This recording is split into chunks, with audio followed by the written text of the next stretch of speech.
Well, welcome to the channel, viewers. You're Reverend Dr. J.W. Morrison, theologist, Central Coast, New South Wales, Australia. Thank you for joining me. We're at Gosford, the beautiful Gosford.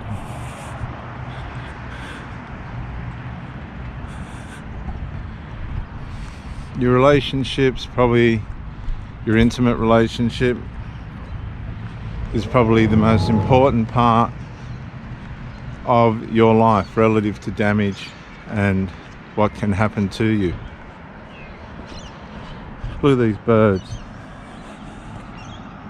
I do apologise, I've had tremendous equipment problems. I do ask for your forgiveness, but your intimate relationship is going to have a tremendous impact on your life, both positive and negative. Look at these two ducks, male and female. Or no, it could be two females, I'm not sure. But look at them. That's pretty good footage, isn't it, viewers? Look. I frightened them, I don't want to frighten them. And so it's something that you want to take tremendous care of. You don't want to be hurt in a relationship, and you don't want to hurt somebody else either. But unfortunately, this seems to happen or be happening more and more often now in this time in which we live. I don't think I have an overemphasis on my attention that I want to give to my relationship and the way in which I want it to be healthy and happy. But I've run into some people that just aren't going to reciprocate that. And this has happened through enmeshment. They're enmeshed. They're enmeshed with their children. They're enmeshed with family members, interferers, that seem to be able to sabotage the relationship. And this is coming to these people by way of previous relationship breakdowns. And they surrogate their children. And they become, and these are adult children, they could be late teens, early 20s, 30s. By the time they're in their 30s, it's pretty well a part of their life by then. There's not much you're going to be able to do about it. It's going to come down to the individual's ability to navigate their relationship in a healthy way. And I've met some really nice people, women, that have just been unable to get to the finish line successfully in the relationship. And this has come at great expense. You may not see it on the surface, but it comes at great expense, because when you have a relationship breakdown, it comes at a cost. Will we walk along there? Yeah, we'll walk along there. It comes at great cost. Psychological cost. The pain, the trauma. Even, see, this is what I've learnt, viewers, and it's really important. Even the dumper suffers trauma in a relationship breakup. Even the dumper suffers trauma, because you can't be in a relationship with somebody and think that you're just going to be able to walk away unscathed. It doesn't work like that. The human psychology and our spirit and the way that we're made up doesn't work like that. It's just not how it works. And so it's really important to give yourself time to meet somebody and to get to know them before you start to engage sexually with them. But you might say, well, what do they like sexually? Well, I can give credence to that. If you want to try that and see if it's all compatible, good. But what's happened to me in the last dozen women or so that I've met, and this is the truth without telling a lie, I've gone for a walk along the waterfront with them here, and the next thing we're back having sex within an hour. How's that supposed to work? The last woman I met on the internet, I went to her place with Chinese. We were smashing within an hour. 2 years it lasted, and the arse fell out of it, and it was horrific. It was the shortest relationship I've ever had. 2 years. Dealing with enmeshment and all the breakdown and crap and garbage of that had nothing to do with me. So you've got to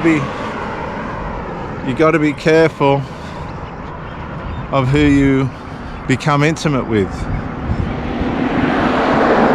Because if you're a person that wants to build something substantial and you're in with the wrong person, you're just going to become a form of supply. You're just going to become a form of sexual supply, and possibly to some extent emotional supply.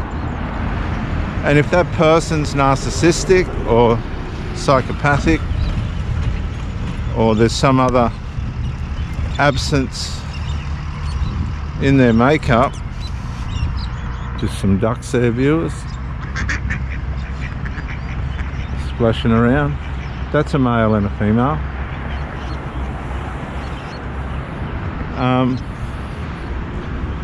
You're going to pay a price for that. I'll say that again. If the person that you meet has a personality or character flaw or something of this type of thing, hey mate, you're going to pay. And you can pay in all different ways. And the fact of the matter is, it's not about you, it's about them. What's happening with them?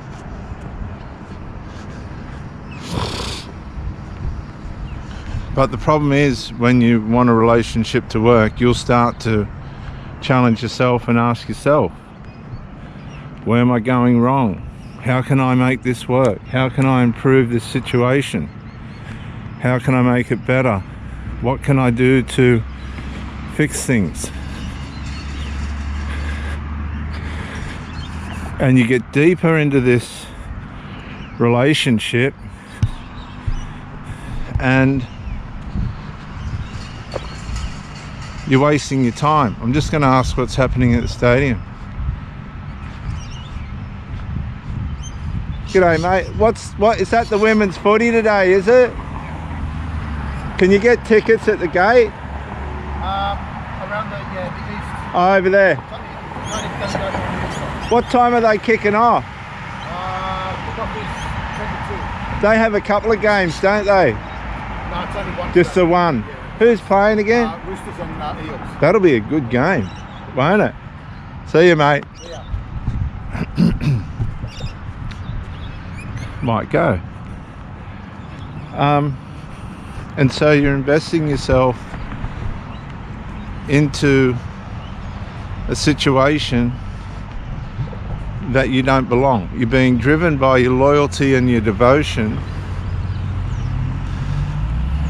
into a situation that you don't belong. And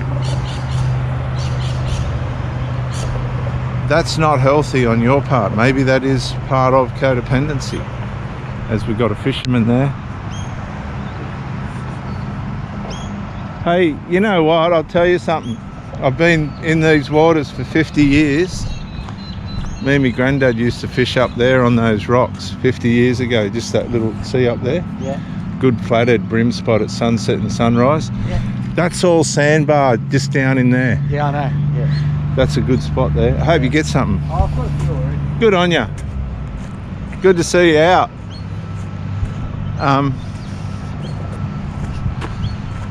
See, codependency is driven by our innate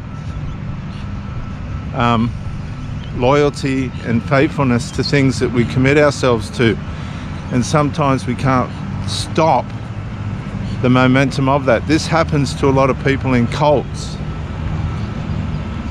that I used to help. This happens to a lot of criminals. They become attached and addicted to behaviors that are wrong and illegal, and their loyalty, devotion and faithfulness commits to these things.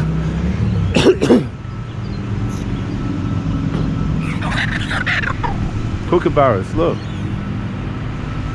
That was a kookaburra being attacked by that magpie. Oh.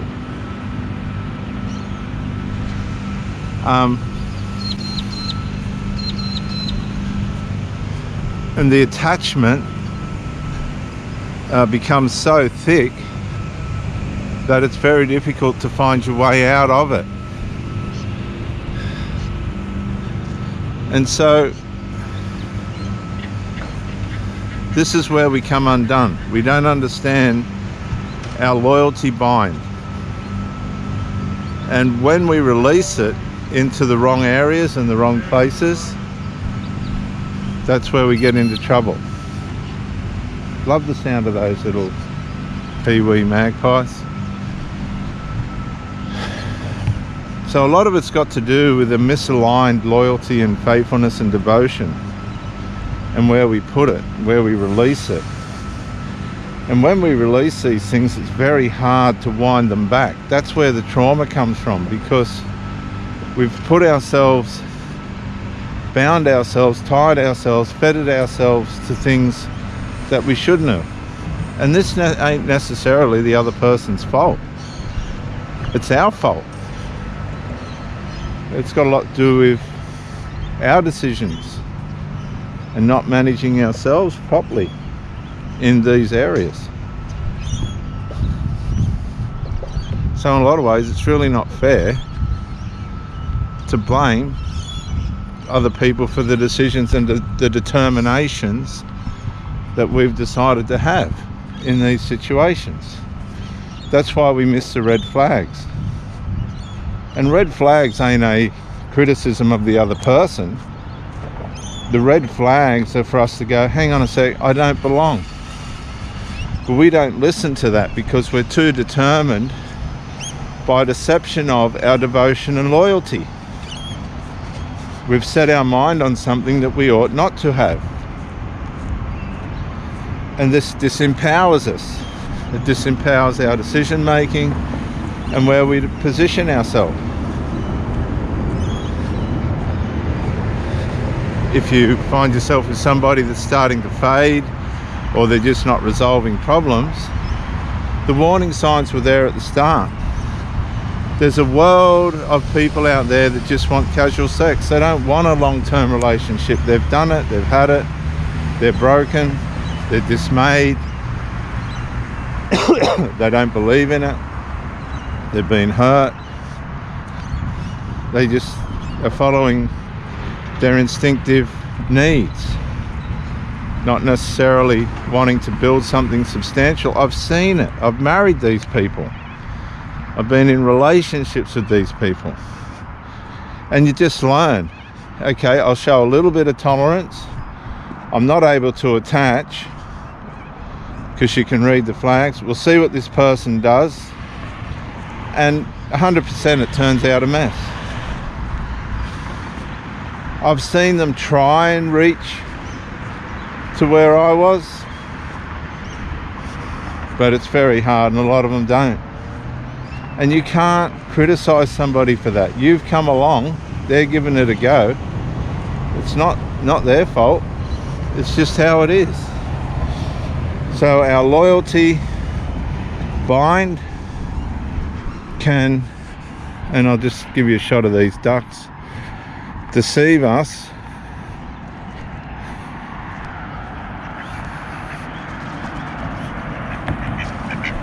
Look at him. Into being in situations that we don't belong. And then when the how are you, mate? Good, how are you? Good, buddy. Then when the arse falls out of everything and the relationship goes to pieces, we just don't want to accept it. We get hurt. And so we go into finding our way to heal. You've been listening to Reverend Dr. J.W. Morrison here at Gosford on the Central Coast, New South Wales, Australia. We're on a walk, beautiful walk. And if this content has helped you about loyalty and devotion and faithfulness and how they can deceive us, and it's not the other person's fault, it's usually our own, consider pressing the like button, maybe even the subscribe button. You can share any of my content, and I would love for you to comment, because I need to hear other people's stories relative to this stuff. I learned about loyalty bind and faithfulness and devotion deceiving people from religion, and don't think Christianity's void of all these problems. It's not. It's not. It applies to everyone, and we need to get to know ourselves better. I'm Reverend Dr. J.W. Morrison. Thank you for joining me. I'll talk to you soon. Bye for now.